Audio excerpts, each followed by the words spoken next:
देखिए, ये मुद्दा है और जो मध्यम वर्ग है, जो गरीब तबका है, वो पिस रहा है। आज कृषि पर बहुत भारी संकट है और जब कृषि कानून वापस लेकर केंद्र सरकार ने माफ़ी मांगी थी तो आश्वासन दिए थे कि एमएसपी पर कानून बनाने के लिए कमेटी का गठन होगा और अब किसान दोबारा आंदोलित है। ये मुद्दा इसलिए नहीं बन पाता कि केंद्र सरकार बड़ी चतुराई से जो मुद्दे हैं उनको डाइवर्ट करने में बड़ी चालाकी से काम करती है।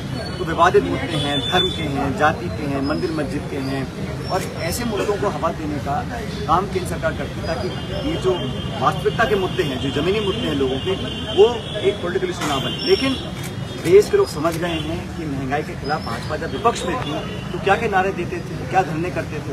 आज जब मेरे ख्याल 5 अगस्त को कांग्रेस पार्टी ने महंगाई और बेरोजगारी के खिलाफ आंदोलन किया तो हमको हमारे कांग्रेस के मुख्यालय पे जाने के लिए रोका गया, हम सबको थाने में बंद किया गया। ऐसी अलोकतांत्रिक सरकार पहले देखी नहीं है। एमपीज को, नेताओं को, सब लोगों को थाने में डिटेन किया गया। तो ये सरकार जो भाजपा की बनी है, ये झूठे वादे करके बनी थी और 8 साल के बाद अब उनकी पोल खुल चुकी है और इसीलिए जनता की आवाज बनकर कांग्रेस पार्टी 4 तारीख को दिल्ली में एक बहुत बड़ा आयोजन कर देश को बताएगी कि हम आपके साथ खड़े हैं।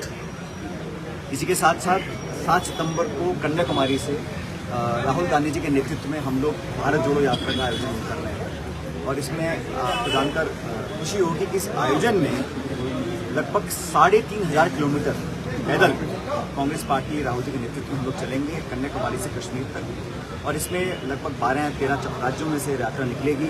जो बाकी राज्य हैं वहाँ के राज्यों से वहाँ की मिट्टी, वहाँ की जो प्रसिद्ध नदियाँ हैं, वहाँ का पानी लेकर यात्रा में सम्मिलित किया जाएगा और ये भारत जोड़ने के साथ साथ देश में जो आज लोकतांत्रिक संस्थाओं को खत्म करने का काम हो रहा है। कोई ट्वीट डाल देता है 5 साल पुराना, उसको उस पत्रकार को पकड़ कर जेल में डाल देते हैं।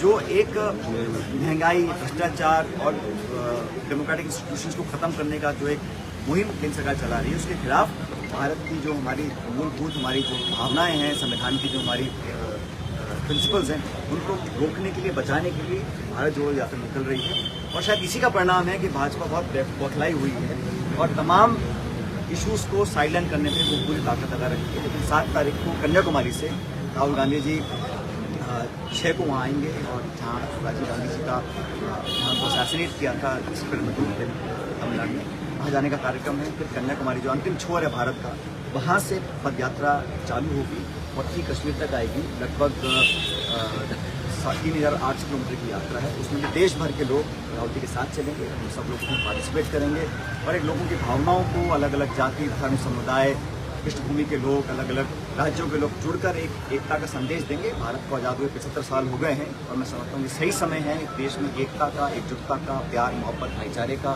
संदेश देने का। उस सिलसिले में यात्रा 7 तारीख को जारी। सर, इधर आप लोग यात्रा निकाल रहे हैं, उधर गुलाम नबी आजाद पार्टी छोड़ के चले गए और अब लगातार क्वेश्चन भी उठा रहे हैं, वो राहुल गांधी के नेतृत्व के ऊपर भी बात उठा रहे हैं। देखिए, जैसा मैंने पहले भी कहा था अपने वक्तव्य में कि पिछले 40-50 साल से जैसा सोनिया गांधी जी ने उदयपुर में कहा कि कांग्रेस पार्टी को बहुत से लोगों को बहुत कुछ दिया है और वो उनमें से वो शख्स है जिनको बहुत कुछ मिला है, चाहे वो मुख्यमंत्री हों, विपक्ष के नेता रहे हों, पार्टी ने बहुत कुछ दिया है। आज समय था कंधे से कंधा मिलाकर केंद्र की सरकार और भाजपा के खिलाफ एक मुहिम जो चल रही है उसमें साथ देने का, भूमिका निभाने का। कहीं ना कहीं वो अपनी जिम्मेदारी से पीछे हटे हैं और जैसा मैंने कहा, जब सोनिया गांधी जी खुद कह चुकी हैं कि जिन जिन लोगों को पार्टी इतना कुछ दिया है, आज समय पार्टी को वापस देने का है, वो करने के बनस्पत वो पार्टी छोड़ के चले गए, तो जनता और समय तय करेगा कि निर्णय। बहरहाल हम लोगों का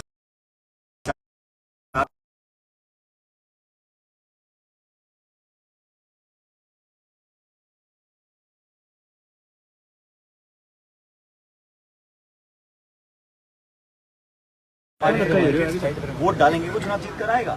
और जैसा खुद एआईसीसी के सभी नेता बोल रहे हैं, सब लोग खुला चुनाव है, कोई भी लड़ सकता है इसमें, तो हमें इंतजार करना चाहिए परिणाम क्या आएंगे। लेकिन ये बात माननी पड़ेगी, कांग्रेस में एक खुले माहौल में चुनाव प्रक्रिया करने का हमारा जो इतिहास रहा उसको बनाए हुए हैं बाकी किसी पॉलिटिकल पार्टी ने, और खासकर भारतीय जनता पार्टी ने जो अपने आप को दुनिया की सबसे बड़ी पार्टी वोट दी है। मैं पूछना चाहता हूँ, वहाँ पे नियुक्तियाँ होती कैसे हैं?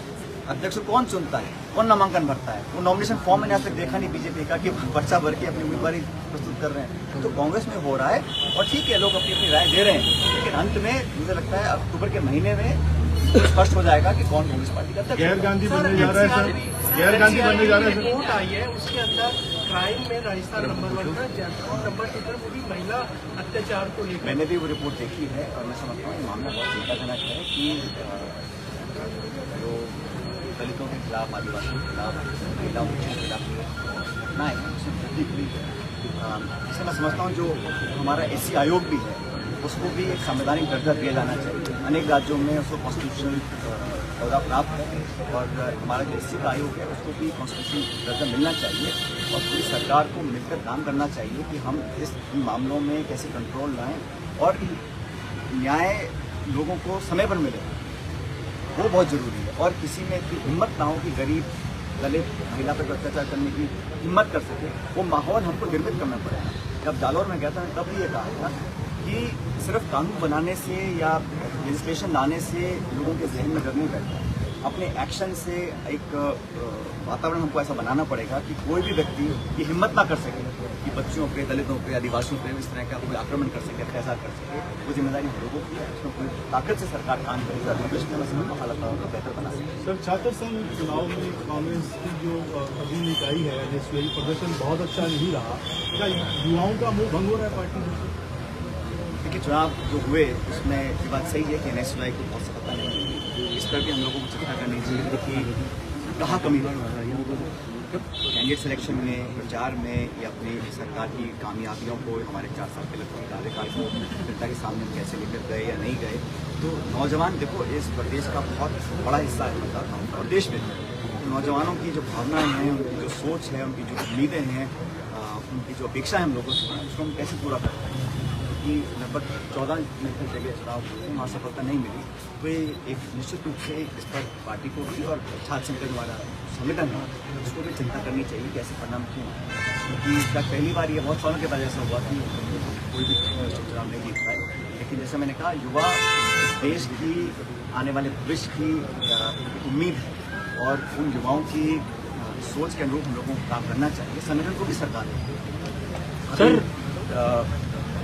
भारत के गृह मंत्री राजस्थान आ रहे हैं, हमारे जोधपुर आ रहे हैं, पॉलिटिकल प्रोग्राम होगा उनका।